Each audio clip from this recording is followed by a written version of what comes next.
I'll just wait a little moment. Oh.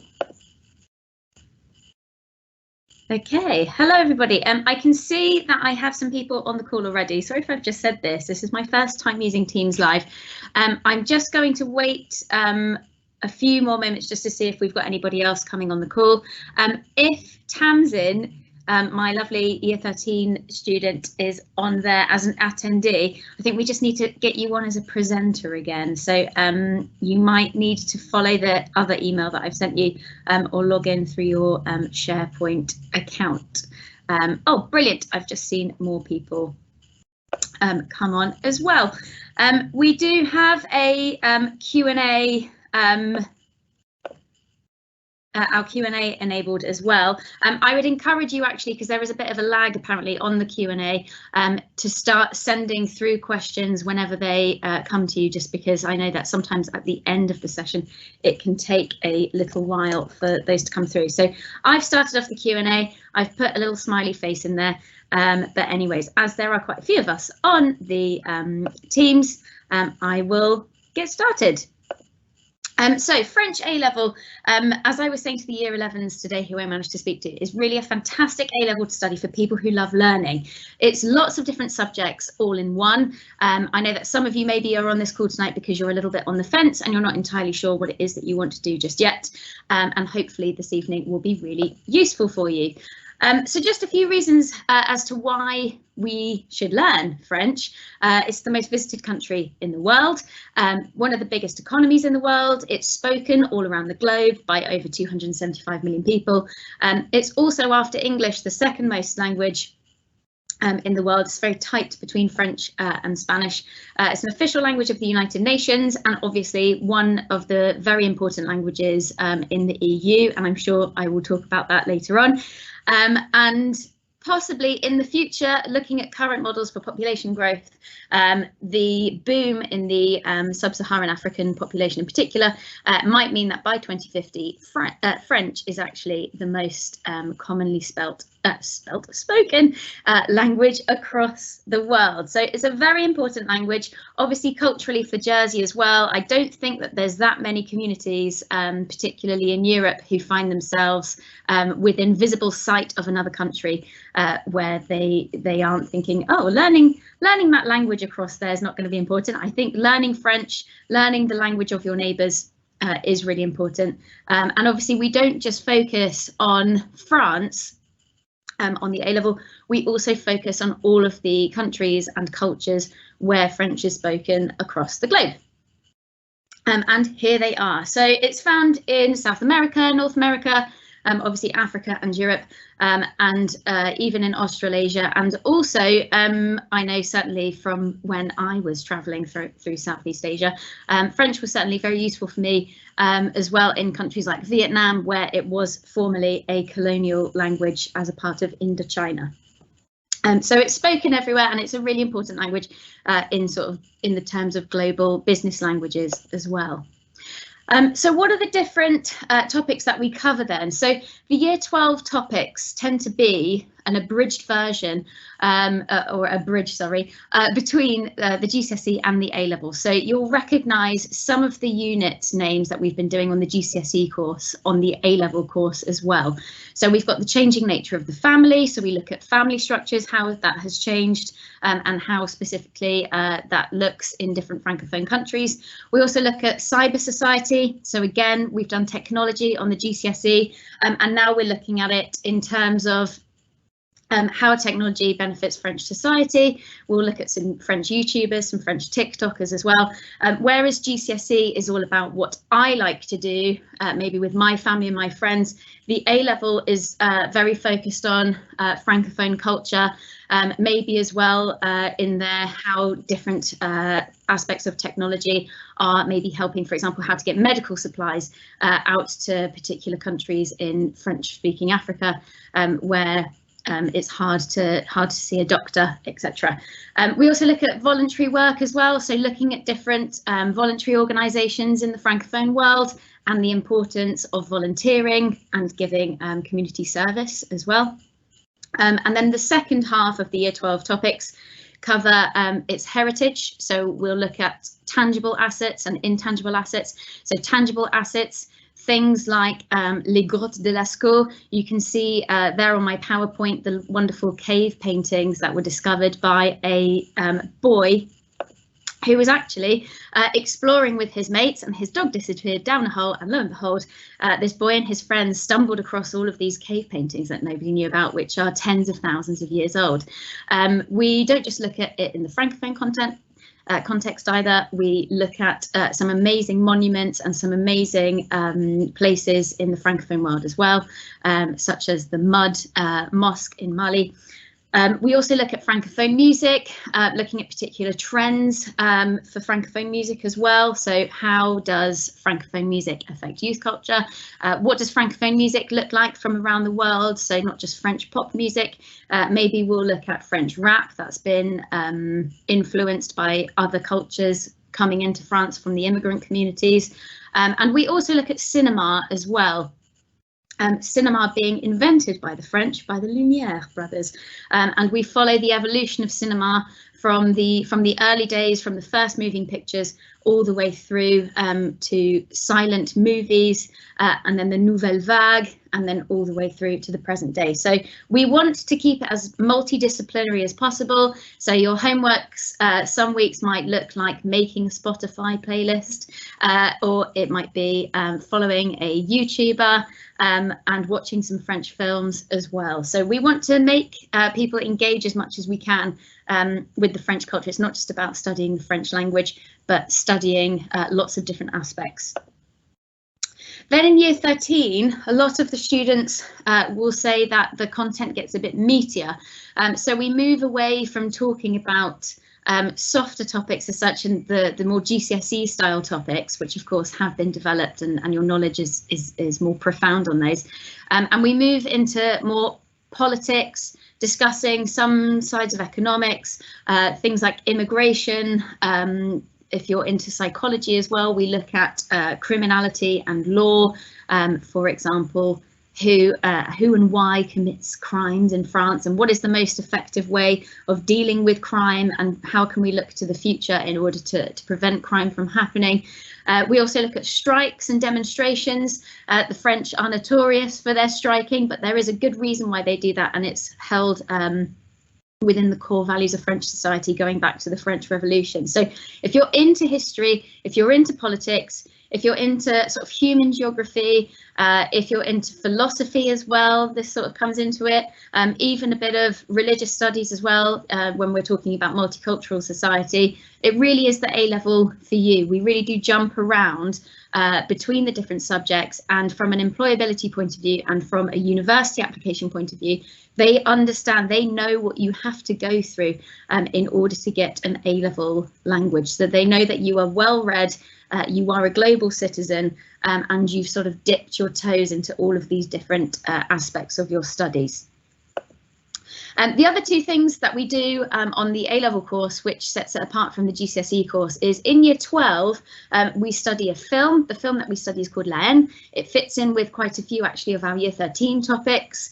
If you have ever seen it, it's about three main characters who you can see here on this slide, and their struggles of growing up in an impoverished part of Paris, the divide between Parisians. It was shot in 1995. The directors actually filmed it in black and white, but as I was saying with my colleagues the other day, this film, and actually critics are saying now, this film's sort of having its second come around. They've just put it into 4K definition because it feels really relevant. It's all about riots, it's all about contemporary French issues. And ultimately, as well, if you're into cinema, we look at things, not just the characters and the themes, but also filmmaking. So tying into the cinema topic before, but looking at the use of different shots, the use of sound, the use of lighting, how the script has been written, how the characters are actually developed. And students often really enjoy this part of the course. In year 13, we look at some literature. We look at a selection of short stories by Guy de Maupassant. He's one of the most celebrated French authors.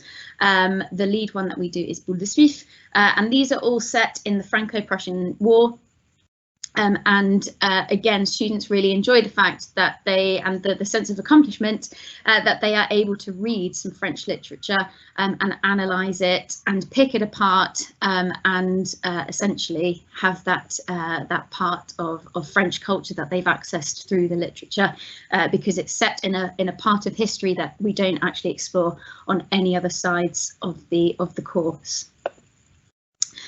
Trips, we are really wanting to, as soon as we can do a trip, we are keen to get off the island and to somewhere in France. Previously, we've gone to Rouen, which is where we do our French exchange. I know it's been such a long time since we've been able to run a trip, and you haven't been able to benefit from this on your GCSE course. You stay with a lovely French host family. They cook you amazing food for the whole week. Everyone always talks about how good the food is. We do things like macaron making workshops. We go and look at some French art in some art galleries. We have a day trip to Paris. We do some sightseeing. We climb the Eiffel Tower. Prior to COVID, we were already thinking as well at maybe different destinations that we can get to in France. So we might still decide to run it from Rouen, just because it's easy to get to, but we were actually looking at planning a trip from Nice as well, down in the lovely sunny south part of France as well. There's also the opportunity to do work experience in year 13. That's sort of run through us. We do a bit of liaison with an external company. It's going back many moons now, but I did that on my French A-level, and I ended up working in a maritime museum in Rouen. But it was great. It was doing my project Trident abroad, and when I think back to it, I think, oh, I was very brave going away at the tender age of 17. So anyways, the exam breakdown, this is what the exams look like. It's quite often a question that students have.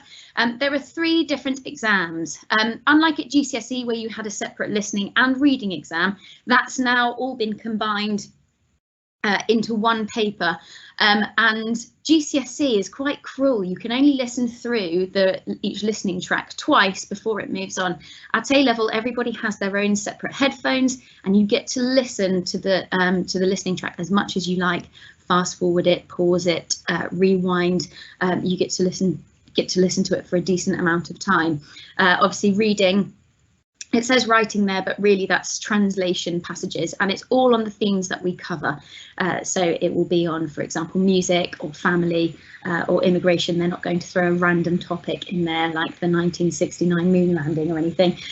For the writing exam, there are 2 essays. One of the essays, you'll have a choice of questions on this. One of the essays will be about the film. One of the essays will be about the book. They are to be written in French, and you will get lots and lots of practice with this. Students often worry, I think, before coming on the course. They think, oh my goodness, that sounds really scary having to do that. But it's certainly something that students feel really accomplished in being able to do. And it's not like the GCSE where you're thinking, oh gosh, what could my writing task be on? Obviously you get the choice at GCSE, but you don't know, do you, for some of the questions, oh, is it going to be on holidays, or is it going to be on free time, or is it going to be on work, or is it going to be on school? Whereas you know, for these, if you know the film really well and you know the short stories really well, you're going to be, you can at least have that stress taken off you. Obviously the GCSE writing tasks in some ways are a lot more accessible, shall we say, whereas these require a more in-depth knowledge, but you will be well prepared. For the speaking exam, it's not 21 to 23 minutes for speaking. That does include 5 minutes preparation time. Just like for your GCSEs, you're able to see some of the materials before going into the exam, make some notes and bring the notes in with you. And that includes a presentation and discussion of something called the individual research project. And the other thing that you'll have to do is discussion on a card, which is based on the themes that you have studied throughout the course. I'll talk to you a little bit about the individual research project. This is something that you really take ownership of. At the end of year 12, we get you to start thinking if there's something in particular that you really want to look into and know more about in terms of anything in the Francophone world. So we've had people look at the French Revolution, Coco Chanel. We've had people go more in depth about the various films, France's role in World War I. Whatever you're into, if you're into fashion, if you're into politics, if you're into art, make this project about that. You become technically the expert in this particular topic, and you get to indicate in the exam to the examiner what it is that you have researched in the different areas, and they will ask you questions based on what you have researched. So again, it helps you take ownership of that exam, and you can present about something that you feel very passionate about. So before I go into the Q&A section, if anybody's got any questions, I can't see any just yet, so you can start having a think about what it is you might like to ask me. Sorry, just because of a technical difficulty, we've had a bit of problems getting my Year 13 student on here this evening. She's just popped me an email, but I will answer any questions as best I can. So lots of reasons really to learn a language. Some people were asking, well, what jobs can I do after having studied an A-level language? I think sometimes people think if you study a language, you're either going to become a translator, an interpreter, or a languages teacher, which, you know, are legitimate routes out of a language A-level and a language degree. But ultimately as well, you can do anything, and employers will be fighting over you if you can speak another language. If I just skip forward a little second, you can see just from headlines recently how important French is going to be in the future, and also the slightly depressing picture of the very monolingual scenario that Britain has found itself in. And with the pressures of Brexit, it's becoming even more important now than ever that we need these language skills in order to forge roots. You know, it's great that we have our Anglophone allies in Australia, Canada and America. However, we cannot just rely on them.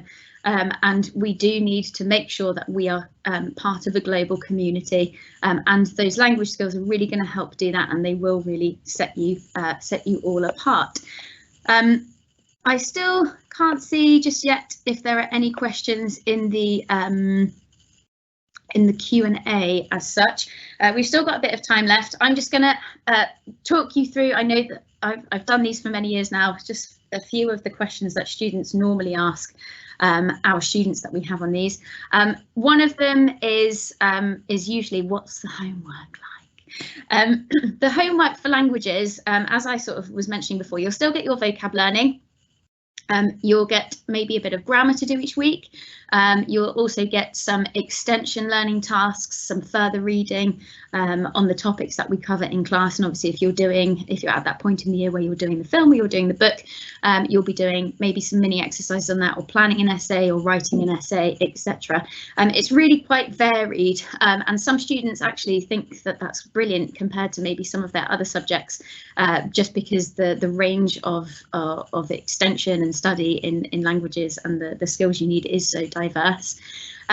Other things that students ask us is it hard doing 2 language A-levels? Is it worth doing that? Absolutely. Not just speaking there from a languages teacher perspective, but if you are thinking of carrying on with the 2, the courses are so different. They're very samey at GCSE. It's very much the same topics and the same skills being used across the GCSEs, but because we are focusing so much on French culture, Spanish culture, Italian culture, they do go hand in hand. And as I was saying before, you are already very well considered if you speak one language, one extra language, let alone 2 or more. So I'm sorry that our student wasn't able to join us on this live event this evening. If you do have any questions, just ask myself or your Year 11 French teacher. Thank you very much for attending, and I will also make sure that this recording is available for everybody. I'm going to stop sharing my screen there, so you just get to see my lovely face. There I am. So yeah, please do let me know if you've got any questions, and I wish you all a lovely evening. Thank you.